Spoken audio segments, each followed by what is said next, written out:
Kecha postga qo'ygan mashinkamiz xudo xolasa bugun tuzatdik. Mana ko'rishingiz mumkin.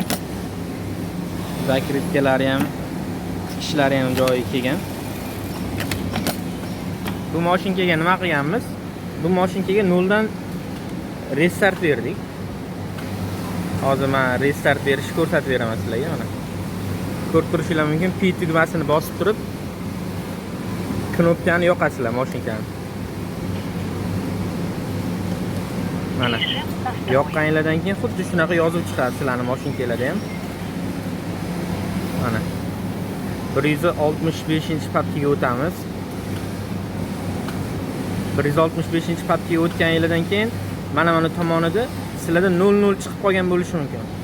00 chiqsa, xuddi mana shunaqa yon tomonga o'tkazib 2115 qilasizlarda mashinkani boshqatdan saqlanib qo'yasizlar mana.